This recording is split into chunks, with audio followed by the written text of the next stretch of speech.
Hello বন্ধুরা, গতকাল অভিনেত্রী সোনামণি সাহার আসন্ন নতুন ধারাবাহিক শুভ বিবাহের প্রোমো পাবলিশ হবার পর থেকেই অধীর আগ্রহে অপেক্ষায় ছিলাম আমাদের সকলের প্রিয় মহারাজের রিয়াকশন জানার জন্য।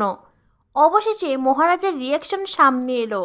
শুধু রিয়াকশন বললে ভুল হবে, একেবারে ধামাকধার একটা কমেন্ট করেছেন অভিনেতা। লিখেছেন, কংগ্রাচুলেশনস জাপানি। প্রথম লাইনেই মনটা বেশ ভালো হয়ে গেছে।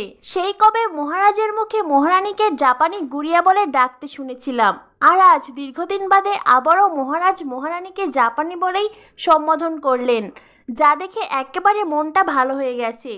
এরপরে মহারাজ আরও লিখেছেন, কংগ্রাচুলেশনস জাপানি and your team, Awesome Taylor, waiting for your success and prosperity. God bless you. And thank you Star Jalsha for such a nice story selection. Let's do something together with প্রিয় অভিনেতার এমন একটা comment দেখে সোনাতেই ফ্যান্সদের যেন ঈদ লেগে গেছে। সকলেই খুশিতে আনন্দে আত্মহারা হয়ে গেছে। দীর্ঘদিন বাদে আবারও মহারাজকে মন খুলে মহারানীকে এমন একটা সুন্দর কমেন্ট করতে দেখলাম।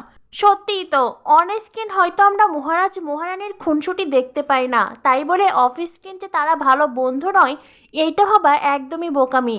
আজকের এই কমেন্ট দেখে নিশ্চয়ই তোমরা বুঝতে পেরেছো মহারাজ মহারানীর সম্পর্ক ঠিক কতটা গভীর, তারা একে অপরের ঠিক কতটা ভালো বন্ধু।